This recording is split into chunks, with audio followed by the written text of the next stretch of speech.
Hi, Matt. How was your traveling today?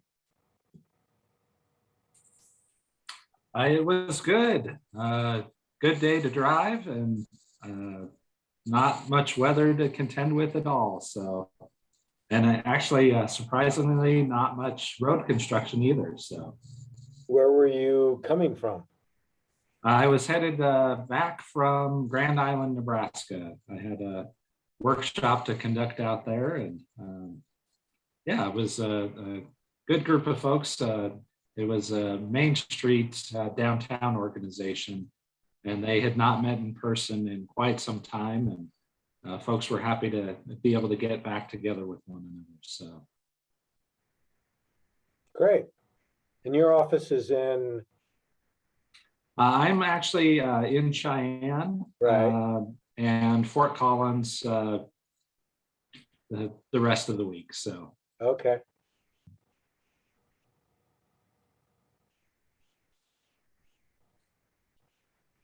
I like your background. Yeah, that's my office. It's nice. No, that's the Union Station in Nashville. Very cool. I think they redid it into a hotel, not unlike ours here in Denver. Awesome. Awesome. That is cool.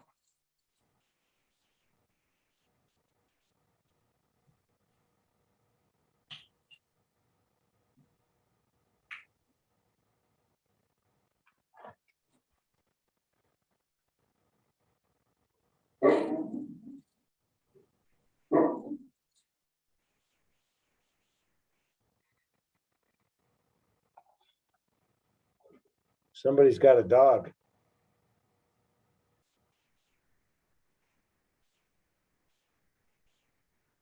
Hi, Kate. Hi, I was gonna say I have two loud ones, but it wasn't me this time.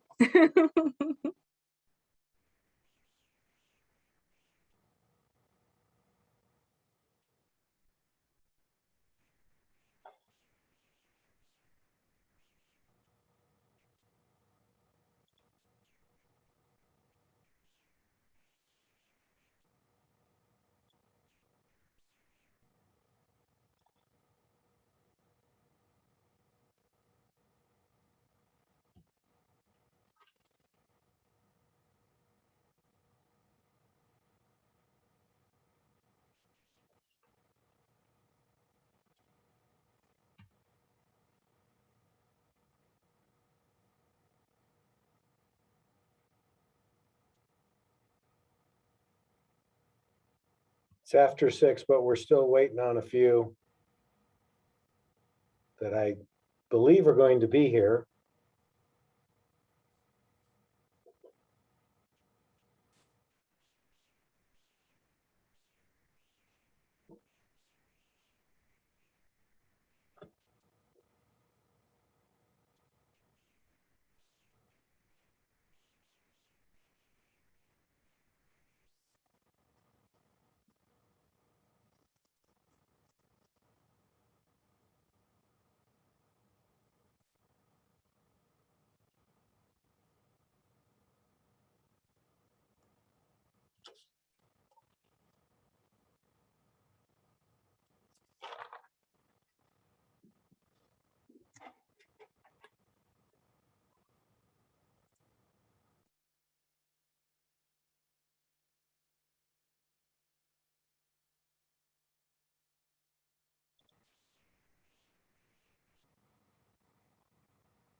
We'll just give it another minute or so.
All right, well, I think we'll go ahead and try and get started here. Hopefully you all remember me. My name is Brooke Bell, and I'm a senior planner with community development.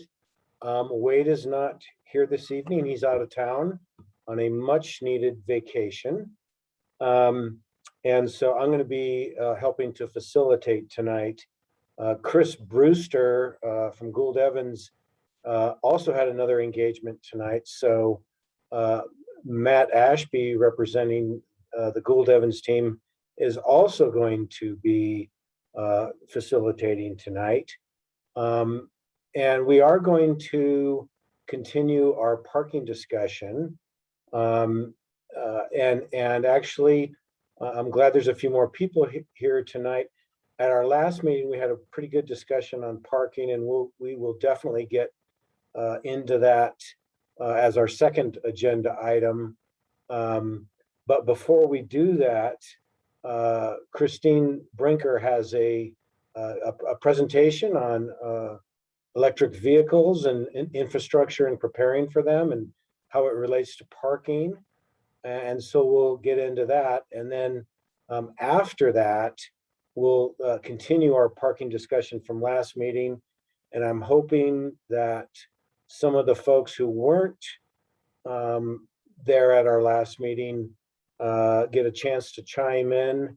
I don't know if those were able to watch the previous meeting, but we're gonna do kind of a recap of that and hopefully get some more input. But with that, Christine, would you like to start your presentation? Yep, sure. Hi, everyone. Give me a second to load it up.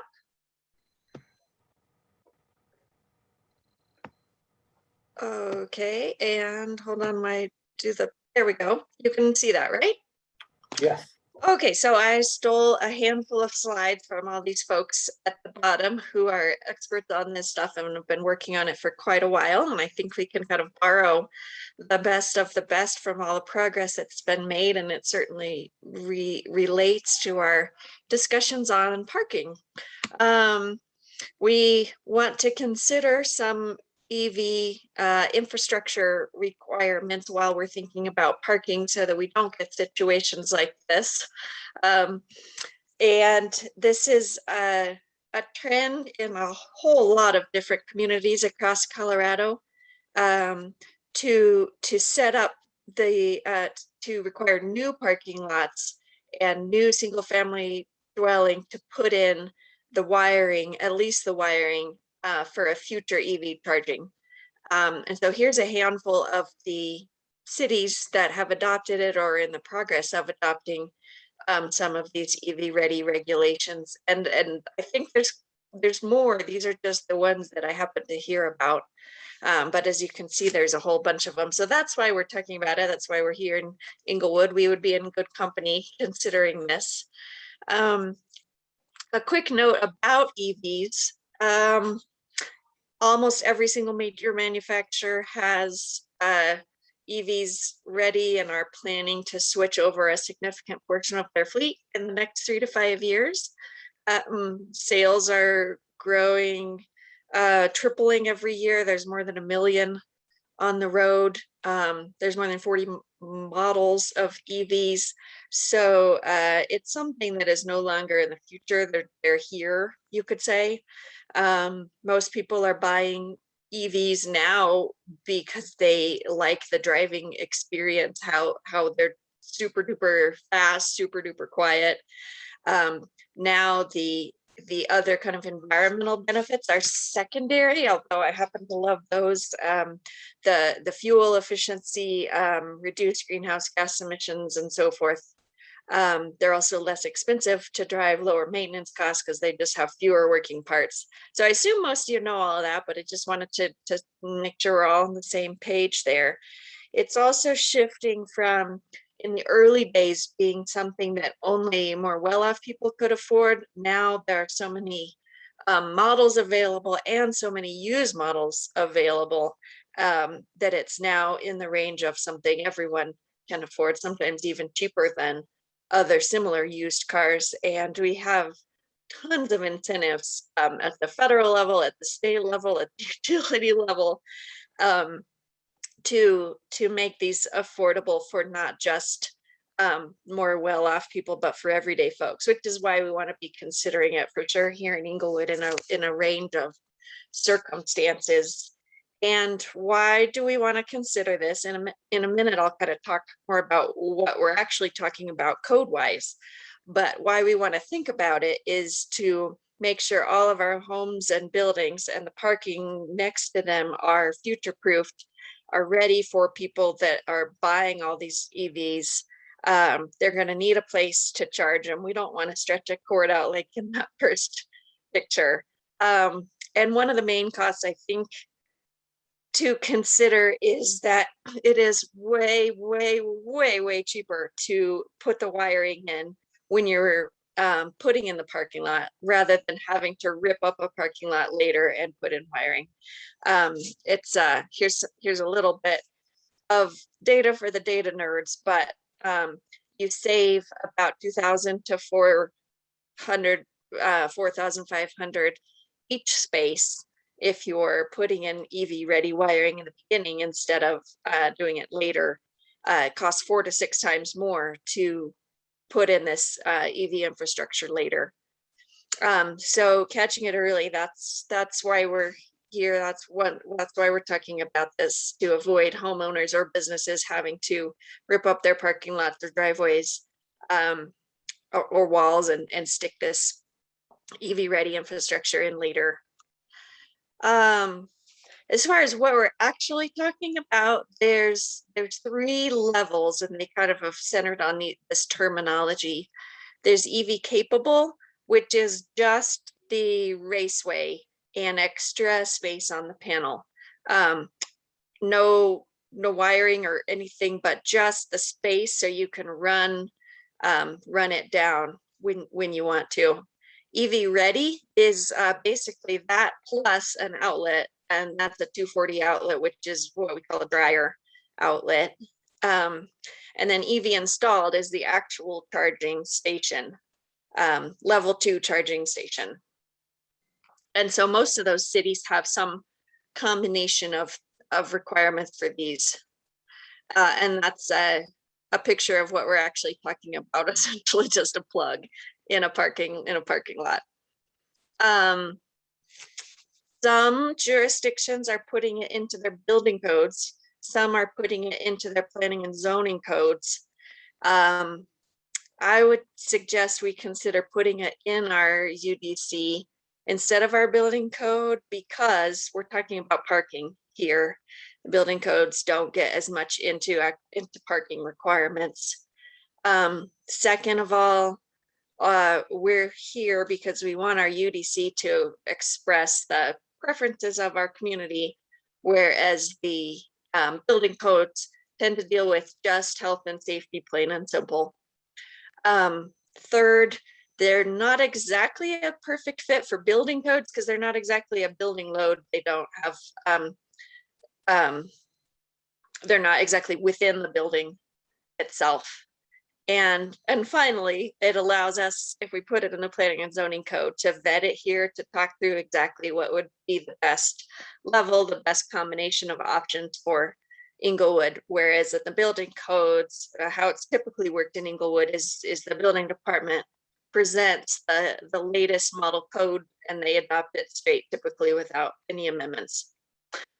So I thought it'd be worth us talking about it, discussing it, and seeing what might be the right level for Inglewood. Here's a snapshot of what some of the different jurisdictions have done. And you don't have to read it all, but what I think we'd want to notice is that for single family, it's almost the same across the board to have 1 EV ready space per dwelling unit. Then for multifamily and commercial, multifamily, you need a little bit more charging infrastructure than you do for commercial, because for commercial, people come and go. Like you don't really need as many at a grocery store or even an office, as you do for multifamily, where families and people living in apartments and condos would need a place to charge their car, since they can't on the street. So there's different levels, as you can see, and this has been evolving. The newer ones coming along tend to be more biased and towards of helping future EVs. The earlier ones were just kind of getting their foot in the door. So when I took that chart and kind of boiled it down, here's a kind of the main groupings that we could consider in our discussions. I labeled them mild and medium. For single family, like I was saying, it's pretty much all the other jurisdictions are just saying 1 EV ready parking space per unit. And as a reminder, that is essentially putting a dryer plug in the garage, not the charging station itself, not the cost of that, just the plug. Homeowners would be required to, if they had an EV, they would have to get the charging station or whatever kind of option they want. So just 1 EV ready parking space per unit. Then here's a couple different options for multifamily and a couple different options for commercial.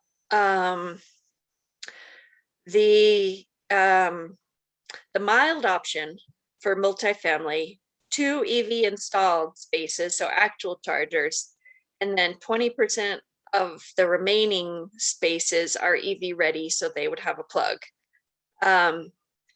Then commercial, can't see my slide because all of your beautiful faces are in the way. Okay, 20% EV capable, and that is not the plug, that is just the wiring. And again, that's in recognition that multifamily, you're more likely to actually need the EV charging than at commercial. More people will need it for longer amounts of time. But all the other jurisdictions, they say you can swap out 5 of those spaces for 1 charging station. And then what I call the medium option is essentially to replicate what Denver does. Not quite as strong as Denver. But my thought is that if builders are already having to build this in Denver, they should be able to build it here in Inglewood too. I don't think our residents should get any less quality from builders than they do just right across Yale, right over the border. So the medium option just has similar, but a little bit more. Then there's exceptions and details that I put there in the fine print, but we can talk about those later if need be. And then I just for reference put in Denver's language here. I don't think we need to go through. And then same with Summit County, and that's more the mild option. And that's it. So let me leave it on this slide and turn it back for discussion and thoughts. I know that was a whirlwind, but I just thought it'd be worth talking through what some of our peer communities are doing and making sure we're keeping up. I think I'll stop sharing unless anyone objects. Or you can go ahead and leave it up there either way. Okay. I think it's Sure. kind of helpful. Sure. Thank you for sharing that. That is super interesting.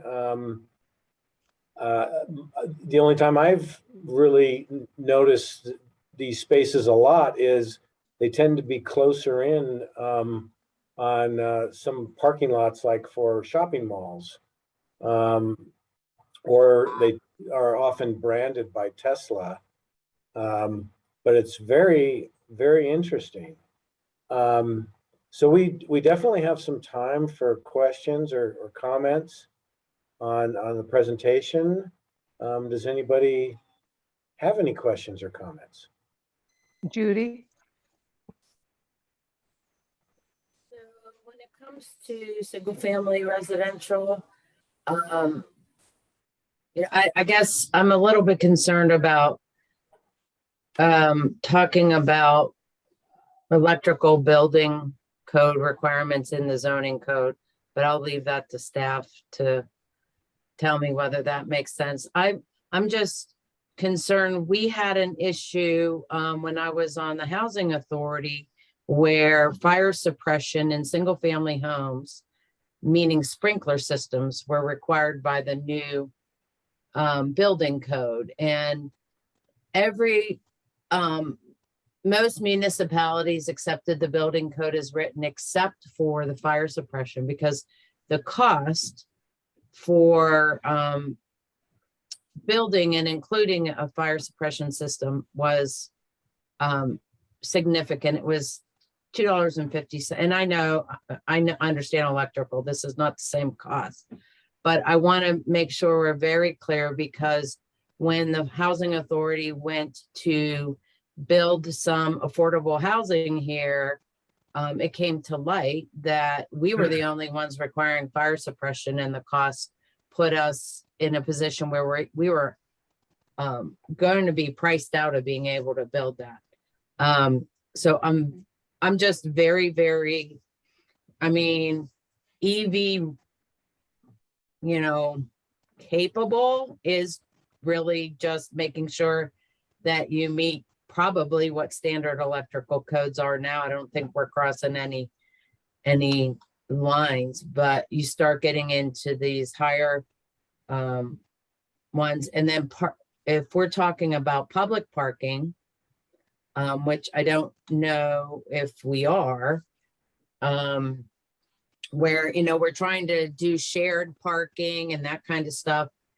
Then you get into maintenance. And I just think there's a whole lot here that needs to be considered before we take it on as part of our zoning.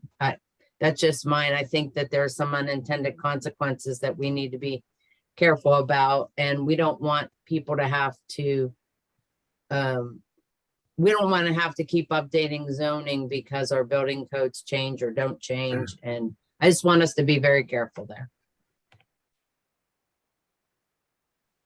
Yeah, those are really good points. I'll try. I had a couple of thoughts as you were talking about, does it belong in the building code or the zoning code? What for specifically for single family?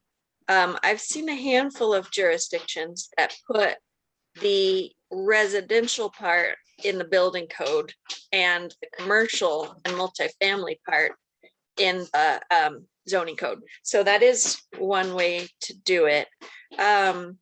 About the similar to the fire sprinkler things, I get that we don't want to add extra costs to the buildings that other jurisdictions don't, but I see all of the jurisdictions around us are requiring this, so I don't think we would be out alone. And whether or not Talking about affordable housing, I don't care about the other jurisdictions. I was specifically talking about the burden it placed on the housing authority trying to build affordable housing. Right. So one thing that some have done in their zoning code specifically is to look at sector by sector how much is required. And that would be a place where if affordable housing in particular compared to market rate multifamily, you could require less if that was a concern. And it would not already be covered by the building code because we need the conduit, the raceway for the wire to go through. That's basically the difference. That's essentially what the EV capable is. We would just need that conduit through the parking lot so that you wouldn't have to tear up the parking lot later to put it in. Brenda has a question or comment.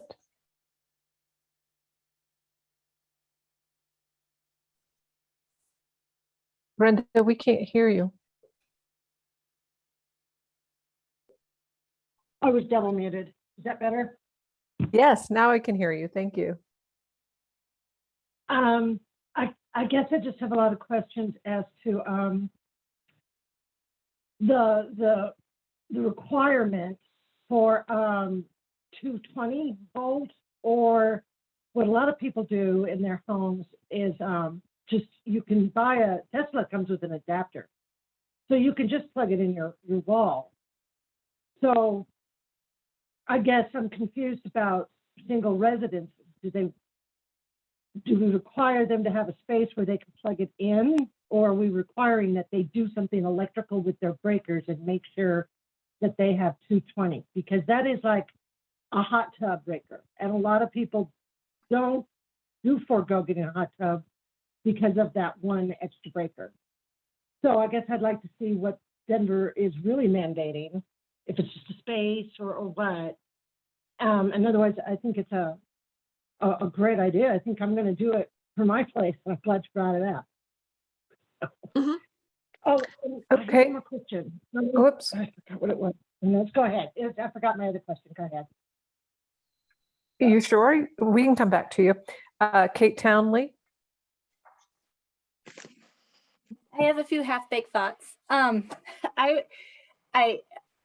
fully support EVs and I plan to get one. So I can see why this makes a lot of sense to plan ahead, especially if there's cost savings for residents in the future.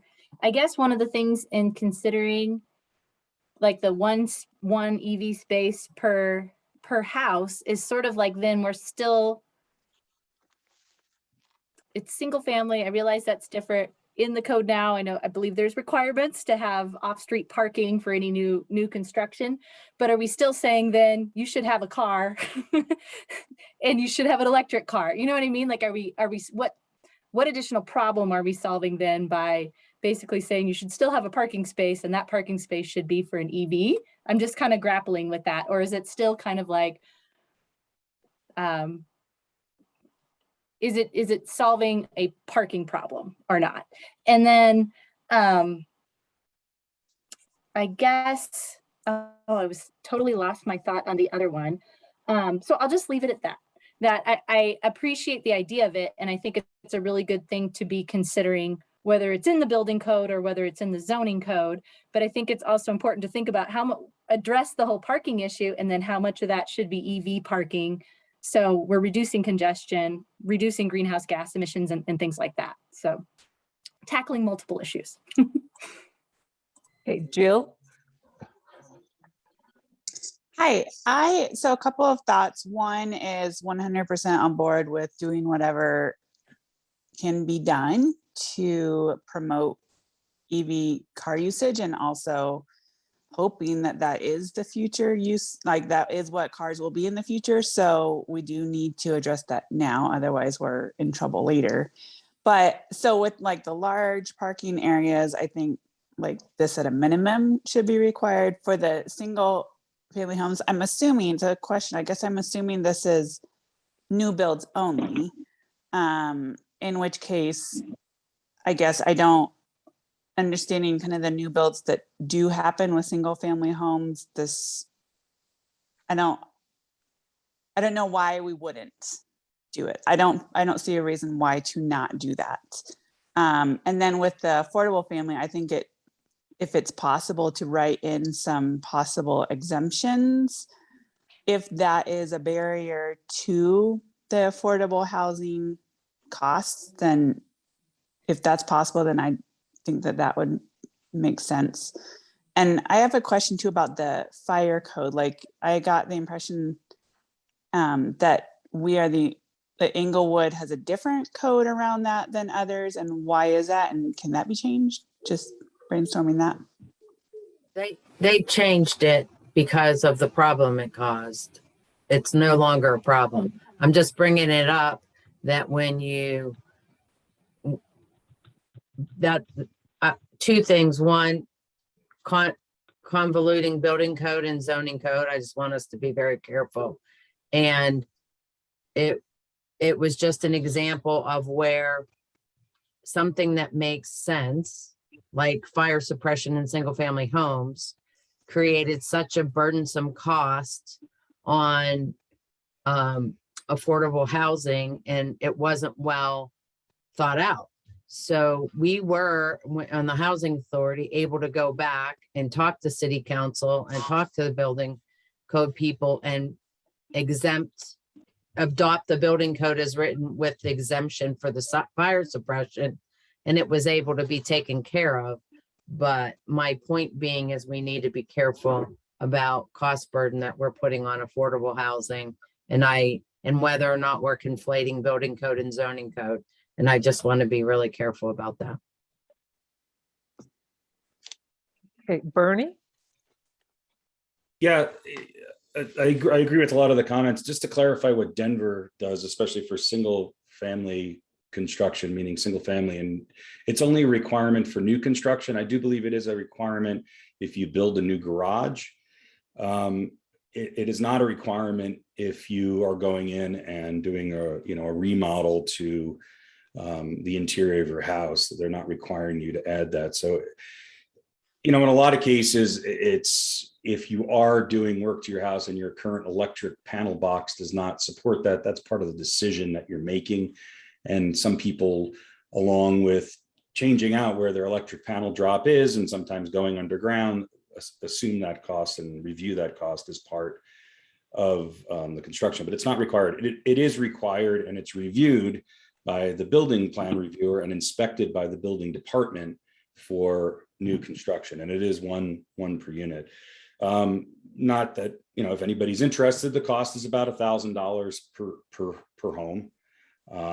It's not, you do have to have a dedicated breaker and space and you have to install the outlet as the code requires it. As far as multifamily and commercial, I think before we a lot of these requirements are relatively new, so it would be interesting to get some feedback from some people who have had to enact these, to not only see what the cost is on multifamily housing and affordable housing, which I agree there should be some caveats there for any affordable housing, and B, what the usage is.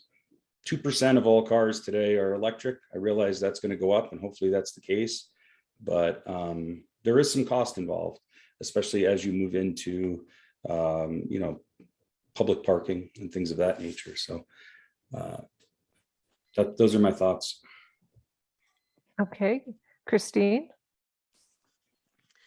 Right, thanks. Really good points so far. Let me look at my notes. Some feedback from some municipalities that have put it in. I think some interesting feedback is that a couple of the early ones, Fort Collins and Aspen, are going back now this year and strengthening what they originally had. They're adding more requirements than they previously had. So that's kind of one direction there. As far as affordable housing for possibly getting exemptions, I think that's reasonable and definitely worth considering. I remember hearing that CHFA, Colorado Housing Finance Authority, previously had either EV requirements or the option to put an EV charging in order to get some additional points for getting the tax credit. And they were looking at making that more flexible, recognizing that in affordable housing, you're not as likely in market rate to have a car in the first place. So I think that they were going that direction as well, kind of adding in flexibility. And someone asked early on, is it essentially just a normal plug? You can use a normal plug, but it takes 12 hours to get not quite a full charge. So a lot of people are wanting, that's level 1, just use a normal plug. A lot of people are wanting level 2, the dryer plug instead. This Brooke here, and I think this has been a great discussion, and I just want to make sure that we have enough time tonight to get through some of our other discussion. Brenda and Kate, I see you guys have your hands up. Do you have something real quick to add? Mine's real quick. Okay. I just Googled charging. I just Googled charging stations, and we have 3 that are free in the Englewood area. I think we should consider it for multifamily and later on in our discussion. So I don't want to close this discussion. I just thought I'd mention it. No, we'll definitely continue this on. And Kate, did you have anything real quick? My real quick thought was, is there any benefit to not to getting people out of their garage to charge their EV, especially if it doesn't take that long, in order to, go to local businesses and support things like that? So are there have people been collecting data on that would encourage people to not charge at home, especially if it's free somewhere else? So that's all. A lot of them aren't free, and also the super fast charge ones, I guess those aren't as good for your battery. They wear it down sooner, so super fast, maybe you only use if you really need to. But it seems like most people just want to go to work, come home, plug it in, and then it's ready to go the next day. Right.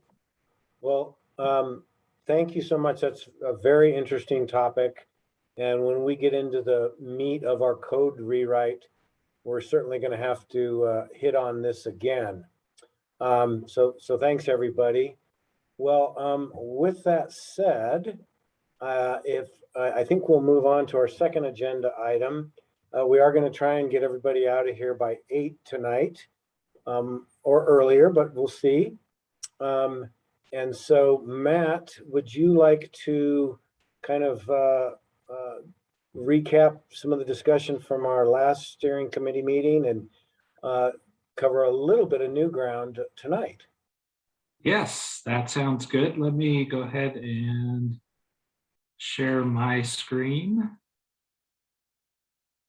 And my goodness, it looks like I have an awful lot of windows open, so this might take me just a moment.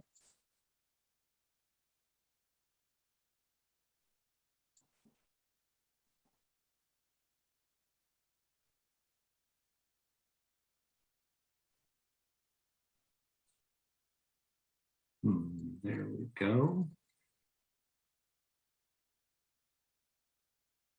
Okay. So yeah, thanks everybody for the good discussion on the EV parking. I really just want to compliment you on the insights that were presented of, is this an appropriate item to include within the development code, or is it a building code issue? I don't know that there are clear answers at this point yet, but I think that is a really important thing for you all to be thinking about, is the appropriateness of the code and what makes the most logical sense to be able to address that desired requirement. So today, we do want to follow up on the parking issue and are excited to see more folks available to join in the conversation. I do want to just kind of preface this by identifying that these early conversations that we're having on topics are really central to establishing the why of the code, and really thinking through the elements, not just what we want to do, not just how in exploring the implementation, but making sure that we've got a solid understanding of why the different elements that we're considering in the code are included. And that's really what we're doing right now with the parking components, is talking about the why and figuring out those big picture purposes of why are we addressing this issue, to make sure that we can then dive into the how and the what in a way that is based on a solid foundation. So within development codes, one of the things that we talk about a lot with our team are purpose and intent statements. And effectively, codes are typically developed and organized under a hierarchy of guidance that is really based in the comprehensive plan and other policy documents of the community. And what we typically see is that they are organized from very specific or very general and broad to most specific. So the purpose refers to the overall purpose of the code. Where we're at tonight is really talking about the intent, referring to those general planning goals or policies in the code. But I wanted to go ahead and share this with you, that we will then start diving into context conversations. And I think we heard a little bit of that earlier today about the different contexts of single family versus multifamily versus commercial. And that context really matters. And as we get deeper into those details, we'll start to talk about how different contexts might be treated differently within aspects of the code, including parking requirements. Further on in the detail, we'll talk about the applicability of when certain standards apply. Design objectives refer to some of the specific characteristics or performance criteria that we look to achieve. And then review criteria is really that list of things that either a decision-making body or staff would use to ultimately make their decision as to whether a individual proposal meets the overall intent of the code. So this is just a little bit of context for you all as to where we're at in the discussion as far as the parking goes. And we're really looking at talking about the intent at this point. And so just a summary of some of the items that we heard the last time around. The group identified that we're really looking for optimal parking, not too much, not too little.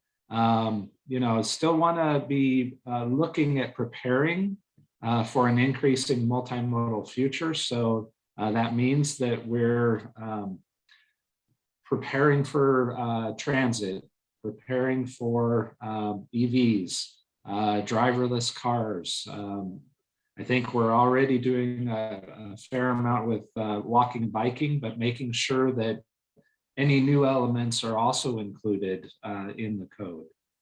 Looking at context-based solutions. So again, similar to the earlier discussion today, looking at different solutions for different patterns of development.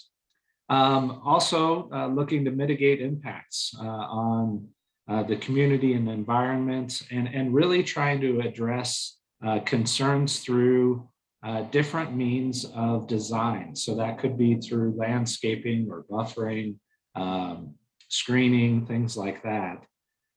Coordination was also highlighted the last time as an important concept to make sure that we're considering parking as an overall part of the broader land use and transportation policies. So making sure that things are connected and coordinated so that if we make one change in the code, we're not impacting adversely something else that might be impacted by that element.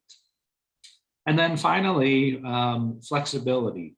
Really looking to accommodate some different options, but being careful to kind of walk that fine line, not to force change if we're not ready for it. So, I think these are the guiding principles that we have at this point on the code team to be able to move forward in exploring some of the issues that are of concern regarding parking. So that's a general overview of some of the conversations that we heard. Brooke, do you have anything kind of to expand on any of these at this point? Sorry, somebody just came into my office. No, I think that's a good capture of what we heard from last time. I know with the agenda, we did send out a little bit more detailed notes of some of your direct comments. We didn't assign names to them, but hopefully that captured some additional detail. I would like it if there's anybody here tonight that wasn't able to make it to the last meeting, and you were either able to listen to the last meeting or read through the notes, or even based on Matt's notes here and PowerPoint, I'd love to hear any additional comments from the steering committee on any of these items, any sort of leftover thoughts from our last steering committee meeting, or even on what you've heard tonight. Does anybody have any thoughts? I know a few of you weren't at the last meeting, and if you have anything to share, please do.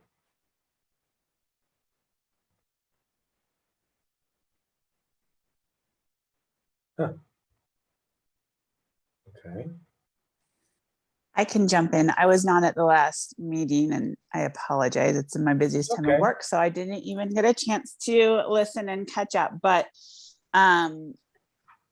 just kind of thinking through what is here. I guess the main thing that comes to my mind too is not only about parking that's available, but what kind of events we want to draw into Englewood and what kind of parking that would require. I even think of like the high school has increased their ability to host large events, statewide events. And I live right by the high school. So this is something that I've just noticed, but the parking is not adequate to host those events. And then, there's areas around the high school that have no parking for those events. And so it's, I think it's adequate parking there, but when you bring in different sorts of events, it doesn't become so adequate. And also thinking more clearly about like the bike parking is not adequate across either. So as far as the bullet points that I made here, I think this is all good to be considering. Yeah, I think parking is always, there's the old adage, don't design a parking lot for a retail establishment, for Black Friday or the Christmas season necessarily. And so it's really a balancing act. Ironically, you find that a lot of times there's a parking problem near places where people really want to be. I know whether it's going to a Bronco game or a Rockies game, or some of even smaller neighborhood type environments where you've got parking is a problem. It's often associated with a place that people really want to be, and they're willing to put up with some inconvenience. And that's a little bit how I see special events. Even a high school football game, can create some parking problems. And so you obviously can't always design for the greatest use.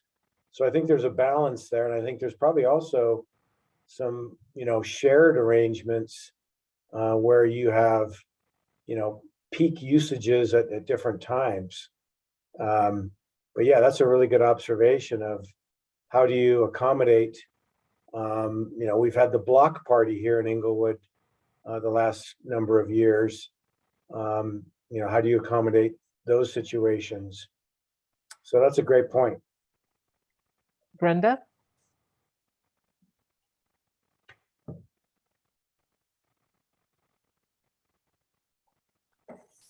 I think Brenda, you're I muted. I can't hear you again, Brenda. Oh, there you go. I'm sorry. There you Okay. go. Yeah, so many buttons. I wasn't at the last meeting either, and I watched almost all of the last meeting recording, but that's just true confessions. I think that I'll add something anyway. It's very hard to determine what our parking needs are going to be for as we undergo so much change right now. I thought maybe we could follow trends in buying purchases. And that's difficult too, because if you do some Googling, younger people aren't buying cars like people of my generation, the X-Gens did. When I came into this city, you had to have a car, couldn't get anywhere. Those things are changing. And so it's really hard to estimate if it should be making more part available, split the same, to provide alternatives like the parking space. That's all I'll say. It's tough. I don't know the answer.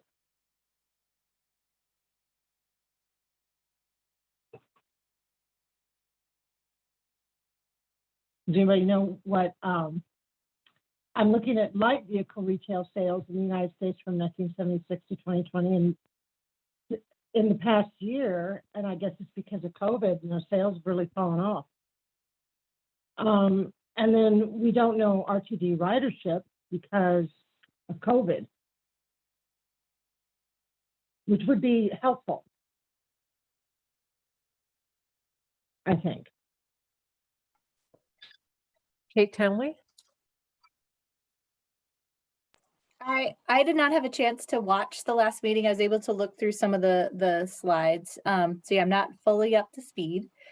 I guess I saw one of the comments in terms of fixing the walkability issues, that we need to do that. And I think that that's a really good point, in the sense that once an area feels more walkable, then you don't feel as though you're parking far away from your destination, that it's more enjoyable to go from wherever you're parking, because it may not be right outside and right out front, to the next place. And also more likely then to stop and check out other businesses, and to, spend more time in the area. So I think there's definitely some benefits to that.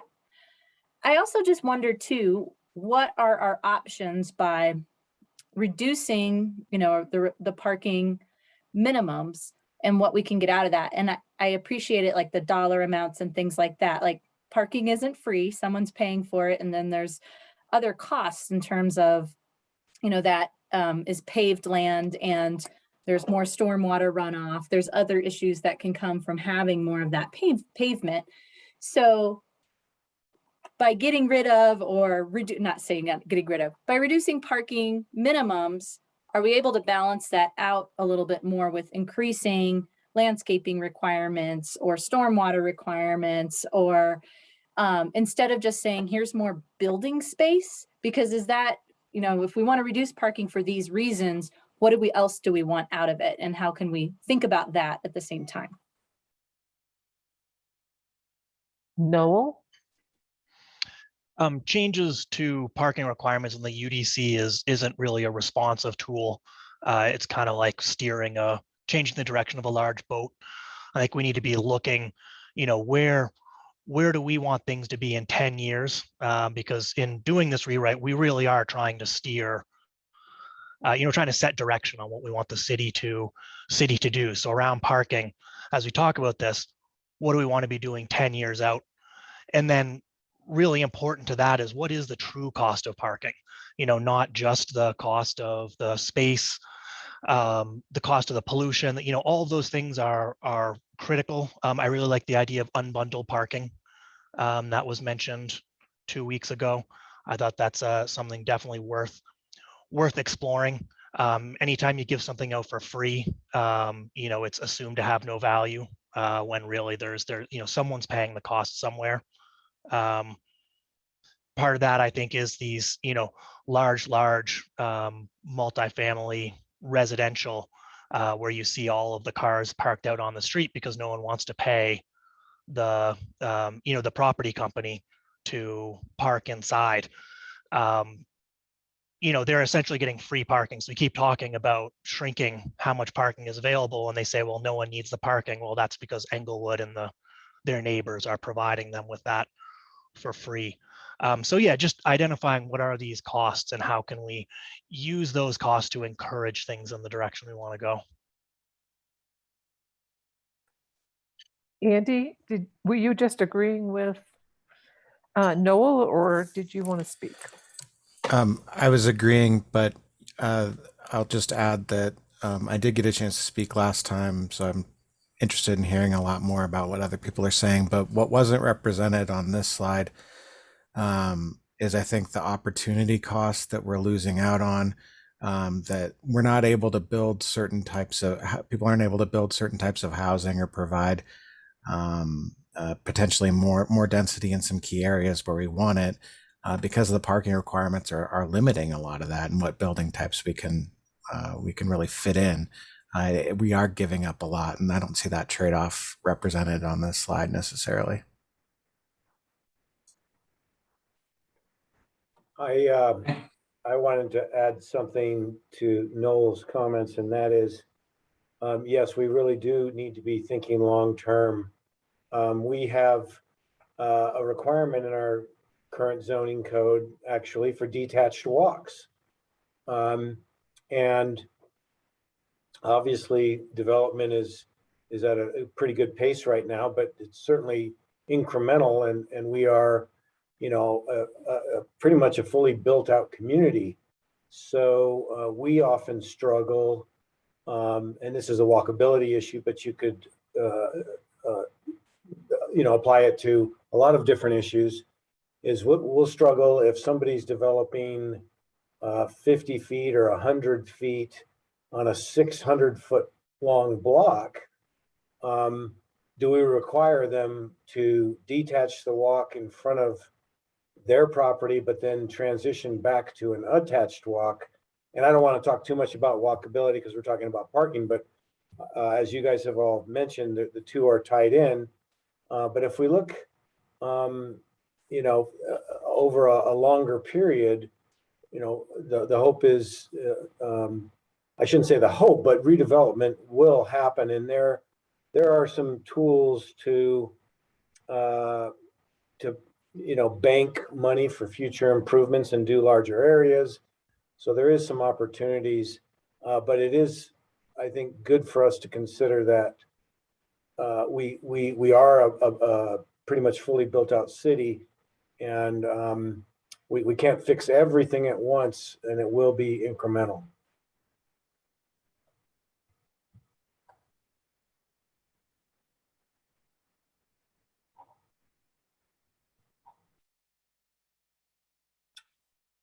Other comments? Bernie, did you have any thoughts? I know you've done a lot of work in different cities, and My favorite subject, Brooke, parking. no, I know that. I was thinking you'd have something to say. Yeah, I do. I'm trying to formulate it in a way that's not too long-winded, but I think the one thing that's jumping out to me on this slide is context-based. I think we have to look at what exists. You know, we had a lot of discussion when we were working on, you know, the new development on South Broadway and Englewood Parkway there. That was part of the Englewood Urban Renewal Project. And if you look at downtown Englewood, for example, there's so many unused parking spaces. Now, the reality of that is that many of those are privately owned. And so, you know, we look at that issue and, you know, compare it to other places, and it's all relative. You know, there's not really, you know, bad parking situations. The flip side of that, and I think Brooke touched on this earlier, is any great place in the world is impossible to park. So, you know, it's really a matter of what kind of community do we want to create, and how much do we want to balance the need for innovative solutions and optimal land use without putting undue burden on parking. And then how do we think outside of the box with some of these issues and balancing some of the situations that Kate talked about? There are ways of doing landscaping and other usable, walkable areas that can accommodate as needed parking. In other words, they can be permeable areas or grow through pavers that can, you know, occasionally handle overflow parking for large events, but still not be the, you know, the sort of eyesore that a lot of unused parking lots can create, especially in residential or even downtown neighborhoods along, you know, main areas that I think we all want to encourage walkability. So, you know, as far as the direction that parking's going, I do think that it's, you know, what we've seen here in Englewood and in other jurisdictions is the requirements have lessened. There's always going to be areas where parking becomes an issue, but I think that you can handle that less with putting more restrictions and more requirements on development, and more by sort of looking at those areas that are impacted and creating, you know, potentially, you know, parking, resident parking and things of that nature if it does become an issue. The other thing is that you know, street parking is a big issue because there's a lot of people who don't park off street.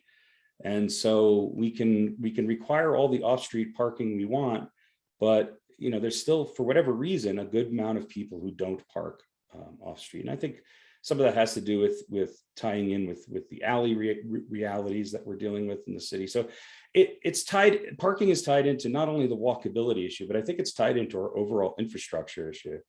And I would really like to see areas broken down to not only see what the parking patterns are now, but what we can project out and look at things that are based in that individual context and are flexible and allow for solutions that are maybe not just numbers based.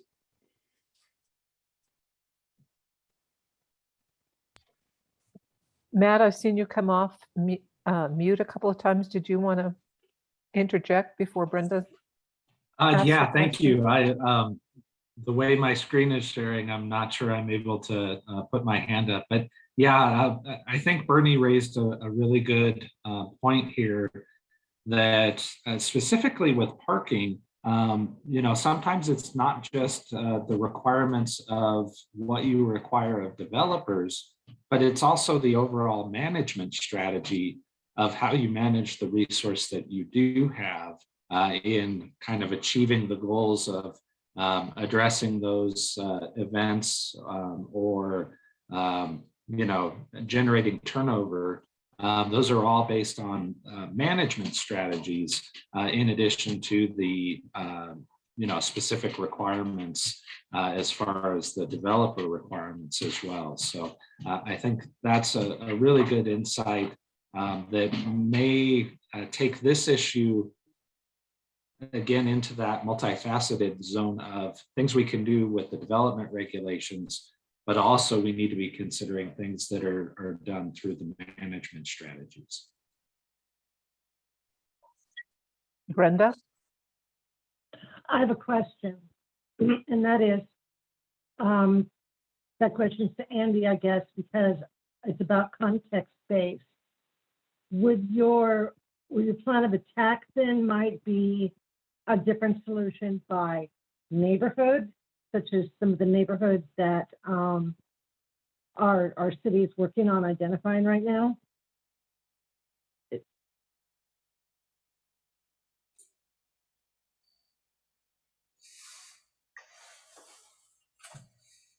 Was I heard? Am I off mute? Yes. So was your question for me? I was confused. Yeah. I think it was for, I don't think it was for you, Andy. Yeah. It was for. Oh, I'm sorry. It wasn't. I thought that's who was speaking. About context based. I think it was for Matt. Yes, Okay. I can talk a little bit about context-based, and I apologize, my dog is barking in the background. Hold on just 1 minute, I apologize.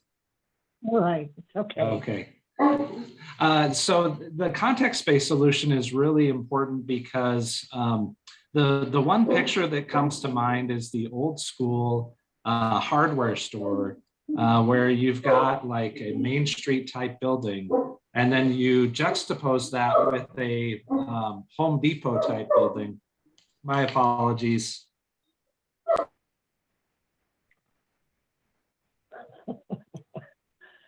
Sounded like he was They talking. always do. My dogs do this too. They wait until I'm talking, and then they go crazy. They're being good right now. They're both sleeping. My apologies, the joys of Zoom. Considering, historic Main Street type of buildings and development patterns, and you could have the exact same use as you have a hardware store in an old Main Street building and a hardware store use that is in a large big box. The context of those is completely different, but oftentimes the way our zoning codes are set up is that you would have to provide the same amount of parking ratios based on those two very different contexts. So really thinking through a more nuanced approach to how we look at requiring parking is really what that context-based solution is about. If it is truly a walkable neighborhood and a high turnover area with on-street parking, you know, that requirement, it's not to say that you don't want that use in that area. You just need to be able to hopefully tailor the parking requirements to better support what's happening in each of those contexts. So I don't know if that answers your question, but I'd be happy to try and reframe it if you've got some additional questions. Well, I just want to then provide a couple of examples, because I think what we should be thinking about when we approach these too is what developments are about to happen in Englewood. And I think we all know it's obvious. And what do we want that to look like? So your solution, it sounds to me, is first the redevelopment of the city center. And then I think to myself, well, where else could we see a lot of new development? And I can see some businesses along Broadway might tear down the old building and build a new one. And that parking requirement, just like you say, should be a lot different than the parking requirement over here by the Walmart. So I like the context-based approach, and I would like to try that if anybody else has whatever. No, I think that would be the best way. I can add a little color to that, and just some anecdotal examples. Something us planners here in Englewood struggle with sometimes is, you know, Broadway has its real opportunities and a lot of great stuff on Broadway, and it has its challenges as well. And you know, we would all love to see restaurants on Broadway and some of our other commercial areas. But oftentimes we'll have kind of an entrepreneur, an upstart restaurant, for instance, that wants to come into a relatively small building on a relatively small property. And lo and behold, the greatest parking ratio that we have is for restaurants. It's one space per 100 square feet of restaurant. And that's 3 times what it would be for large retail. And so it can be a real hindrance in an area that we're really trying to have some catalyst type activity. And so it's challenging. It's a little easier to impose that on a completely new build. But even then, is that really the kind of environment we want? So I do think there is some context to it. Broadway is, you know, it was developed a long time ago. Sort of, we kind of had this time period, you know, pre-60s where people didn't necessarily have as many cars, and then from the 60s to you know, to up to now, car ownership was increasing, and perhaps now it's decreasing again. But Broadway kind of preceded a lot of that. So I think there's different places in the city that there could be a different emphasis on, hence this context-based approach.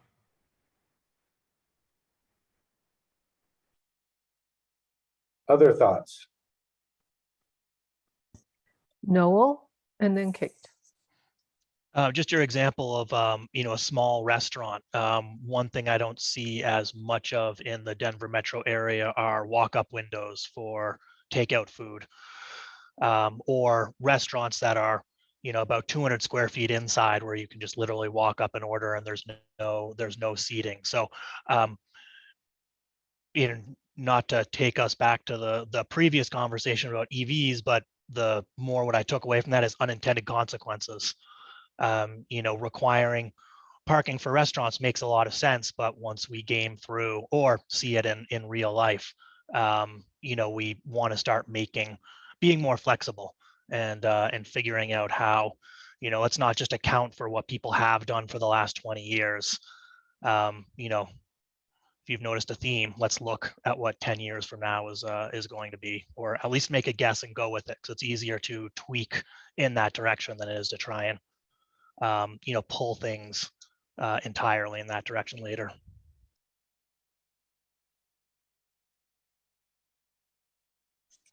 Kate?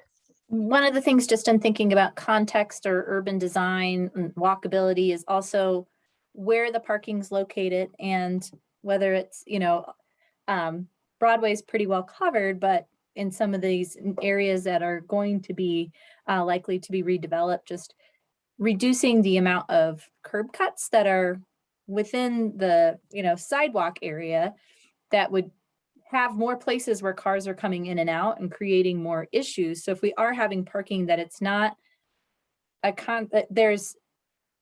there is a way, even if there's multiple different developers or things like that, to have the parking flow.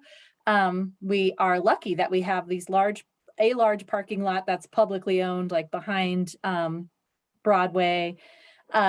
And you can kind of flow through that and it serves multiple businesses.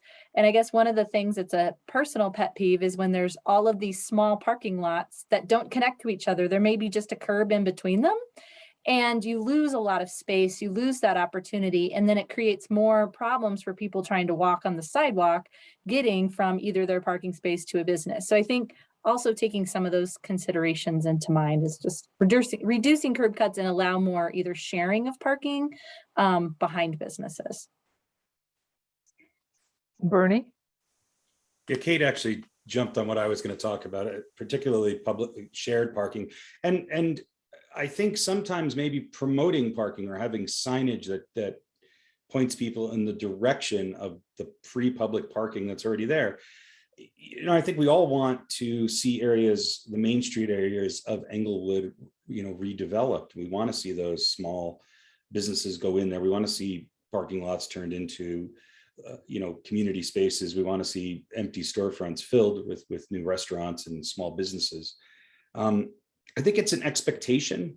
I walk a lot to downtown Englewood, but I also drive down there, and I've never had a problem parking within a block of where I was going. So I'm not saying that won't get worse, and I'm not saying that might not be an issue or an expectation that everybody shares, but I think that if there are larger developments that do occur along Broadway or other Main Street areas, that there can be, again, getting back to this context-based solution, there can be, some input from within the code and from the city and the planners of how to promote certain shared parking spaces that maximize that and also allow for overflow and flexibility at different times of the day. I'd hate to see us lose more opportunities for people willing to come in and invest in their businesses in Englewood because of outdated and maybe unrealistic parking requirements. And so I think it is a big issue along Main Street. Getting back to what Brooke started with, I think that's one area that really does need to be looked at, because while we will be bringing more cars in, I also think that if you're going to a certain area and that maybe parking isn't the easiest, or there's a certain type of establishment, or you're going to a show, or you're going to go to dinner and a show, or whatever the case might be, you might not be driving down there. And so I think we want to put the emphasis on creating those people places and make sure that is the hierarchy over parking. I would encourage everyone, not at once, but to visit the project at the southwest corner of Englewood Parkway and Broadway, otherwise known as the Broadway Lofts. That project was mentioned. It's an affordable project that has some retail on the first floor, two different buildings that are multifamily. And the parking behind that is very much a shared situation. Not only does it accommodate some retail parking. It also has some designated retail parking. It has different times of the day that residents have priority over retail, and sort of vice versa. So you can look at the signage and just kind of drive by, and it really serves residents, some of the retail around there, and we don't get a lot of complaints about it. And I think there was initially concerns about it, but it has really worked out relatively well. And so I'd encourage everyone to go by there, but not park.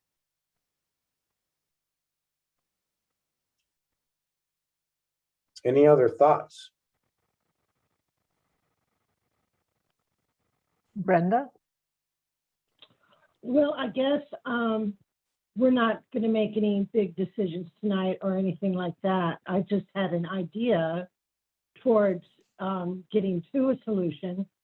It's that, and here's what I was talking about is Chris Hargrove, along with Madeline Finkus and Matthew Crabtree, put together, took all of Englewood and gave every little neighborhood a historic name.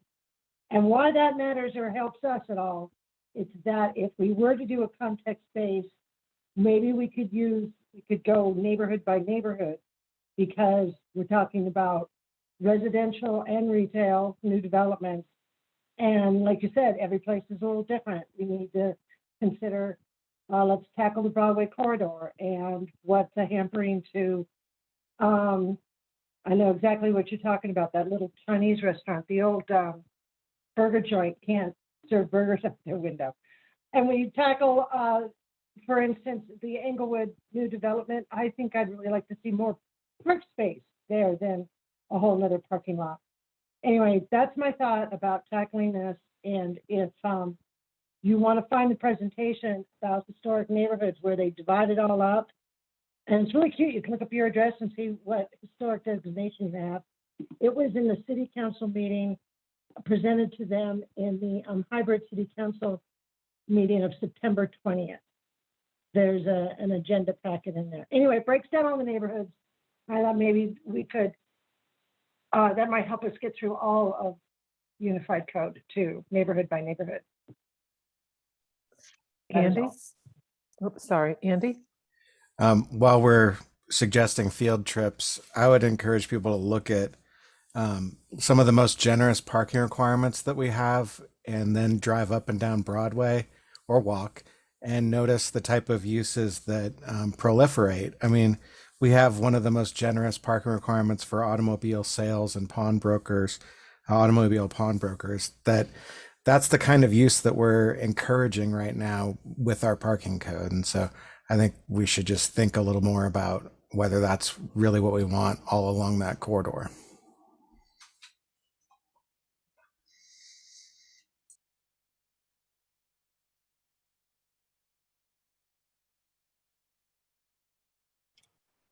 Matt, do you have any other thoughts on expanding anything more about what we heard, or was there anything more in particular that you were interested in for this evening, at least? And then maybe we can talk a little bit about where we might be headed in the future. And I know we're going to talk more with Wade about that when he gets back in town. But any other thoughts on? We've talked a lot about context-based solutions, nothing specific, but I think we've gotten a lot of good input tonight. But any of those other what we heard topics, I think we've also heard some discussion on optimal parking. But one topic I would love to dive into deeper, not necessarily tonight, but is our flexibility and how we handle that. Right now, it's kind of these hard numbers of ratios that people have to meet, and then an opportunity for people to apply for alternative parking plans, whereby they basically request a different parking solution and present that to staff, and staff makes a decision. And sometimes those are easier than others. And sometimes they're pretty challenging, especially in our current environment. And I think we'll want to expand on different types or different ways to approach flexibility in the code, so that we can use that flexibility to our advantage, but not have it be something that puts staff in a difficult position or creates a lot of ambiguity. So, but do you have any other thoughts on any other of these topics? Yeah, Brooke, just to kind of jump off what you had indicated there, what we will go back and do is start to explore some of the nuances of this issue, to really dive into options as how we could address some of the concerns, while also providing different alternatives that essentially what we like to do is call it predictable flexibility. So in areas where we can give choices that are predictable and specific, that give developers or business owners the ability to explore different ways to address the parking solutions.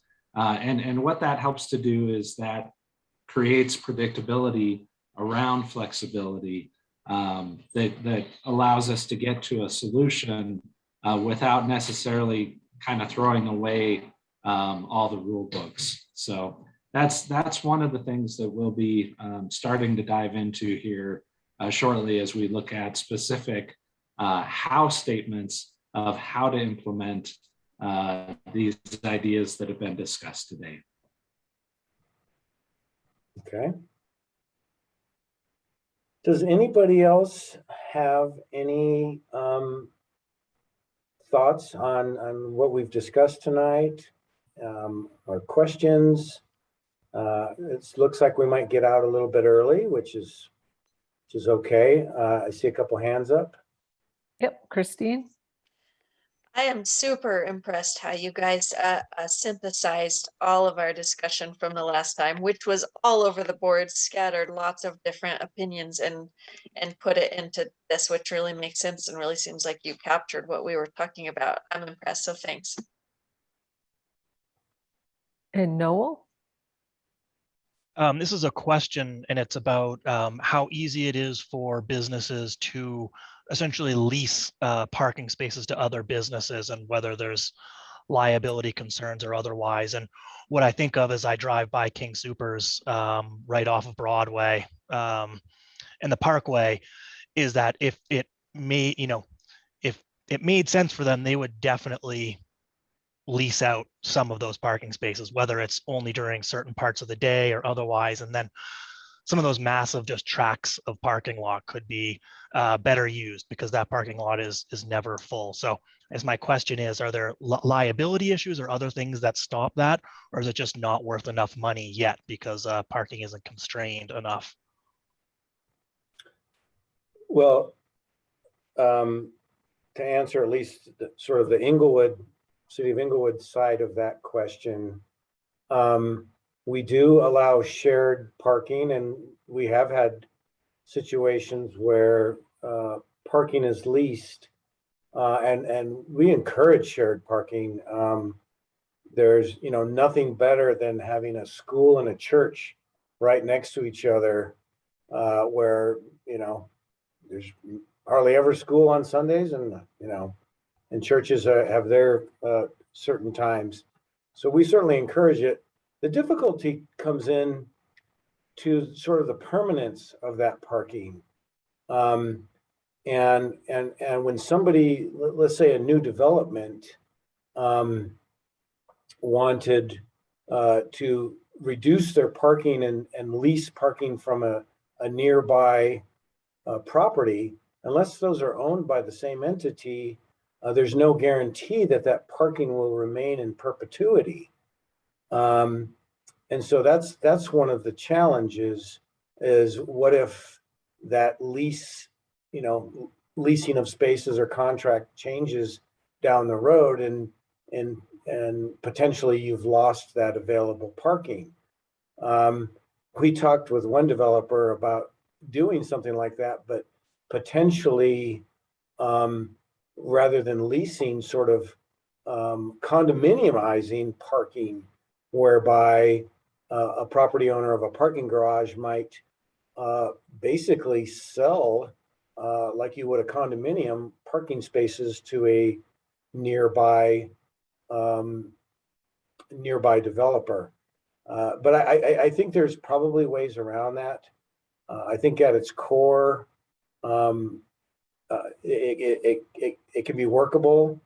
And so, yeah, leasing, shared arrangements, there's a lot of options, even potentially off-site.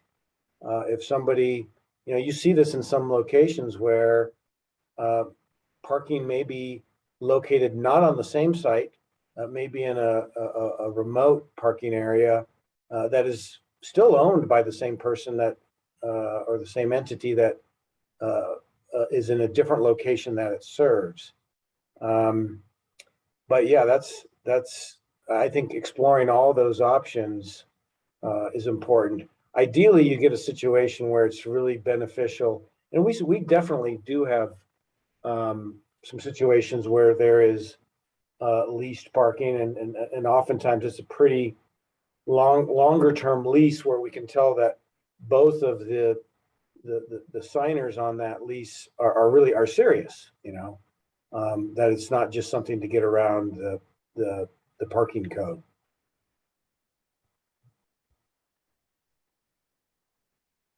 Any other thoughts?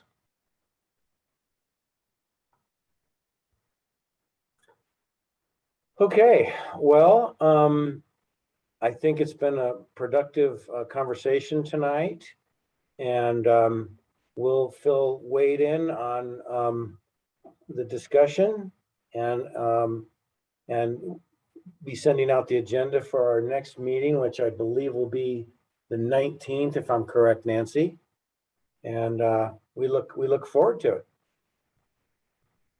So thank you all, and have a great rest of your evening.